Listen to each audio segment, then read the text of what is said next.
Hey guys, I'm out here in front of our greenhouse. We filmed our seed starting process yesterday, kind of like how we schedule our seeds and all that. We didn't talk a lot in this video as we're very new to filming, so we weren't sure if we wanted to talk a lot. But we are just going to document our seed process and how we schedule and do all that. And yeah, we will do a little bit more talking in future vlogs, but this one we're just going through seeds, scheduling them into the calendar, like when we want to start them, and kind of do that process.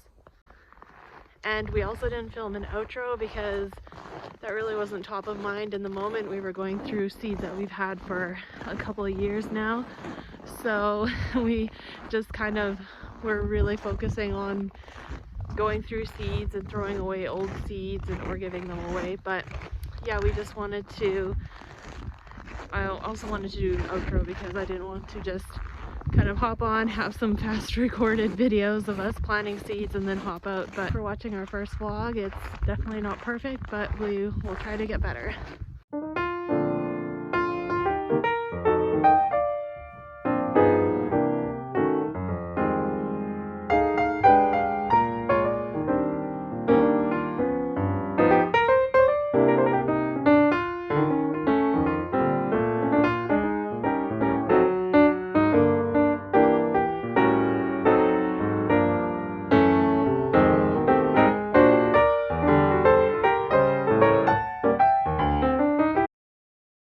A key part to flower farming and gardening in general is figuring out when your last frost date is for your area. We often Google it, or we talk to people, or we just kind of figure out when the last frost date is, and then we check the seed packages and then count backwards from our last frost date to where we will start the flowers. Once we figured out the last frost date, we put it in our calendar and our daily planner, and we start work from there. You can see we have a couple boxes, and we also have a big folding calendar as well that we write all of our seeds into, and then we kind of have it up, and then as we're seeding, we seed whatever we have scheduled for that day, and then we look back and then look forward to like when is our next seeding, and it's usually all within a week of each other. Before this evening, I spent some time going through our seed boxes and organizing the seeds to variety.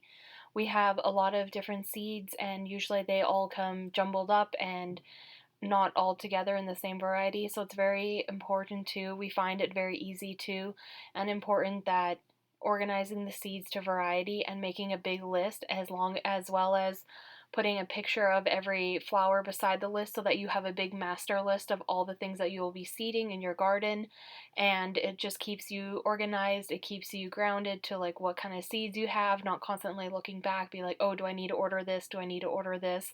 And sometimes you do that because you don't want to run short, or you don't want to have more of one kind and less of another kind. You kind of want to have a well-balanced garden.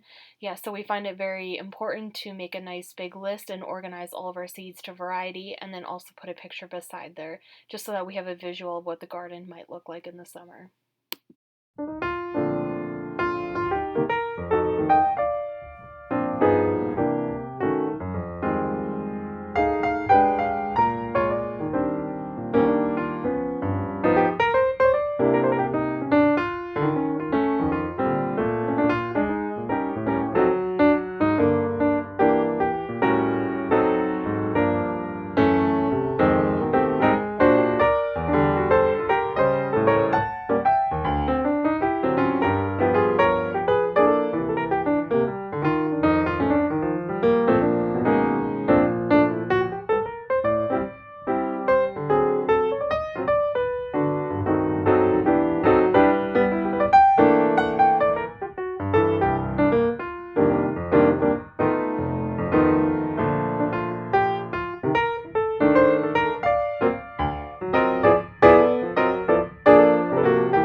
Here's a closer look at our seeds and our calendar.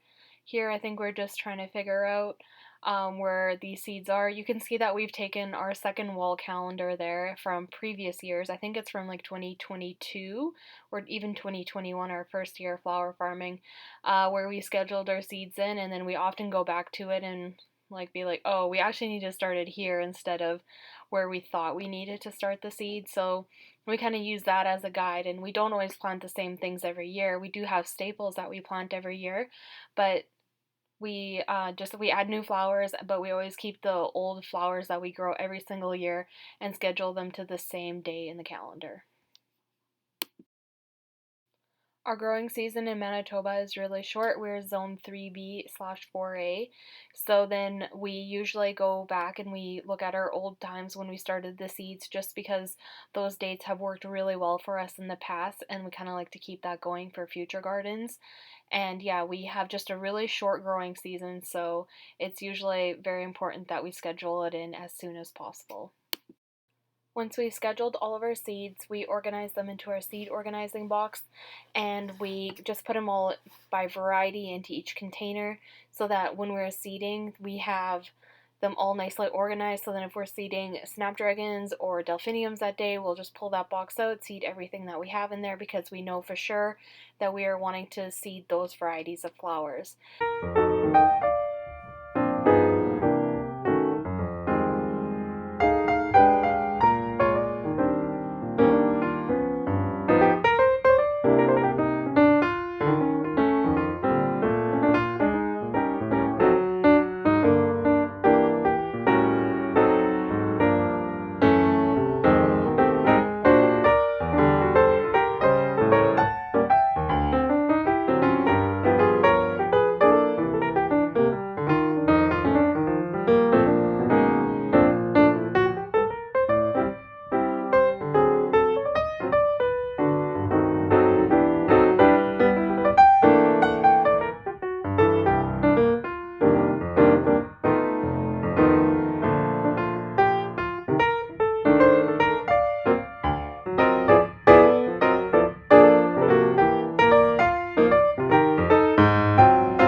At the same time that we're organizing our new seeds into our seed box, we also go through our old seeds that we've kept for years and years because we've noticed that last year the seeds that we had kept, they didn't germinate as well as we thought they might have.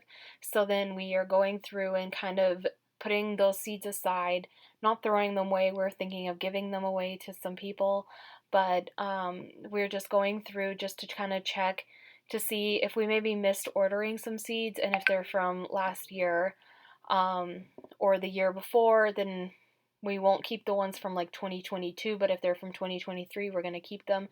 We even have some from 2021 because as you most gardeners will relate that it's really tough to throw seeds away because you might need them someday.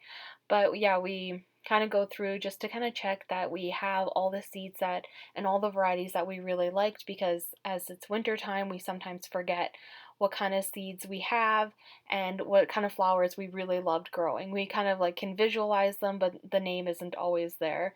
And yeah, we just go through, throw away the old seeds, put the new seeds in, and then at the end of the day, we'll have a nice fresh seed box of all the seeds that we're going to be growing this year.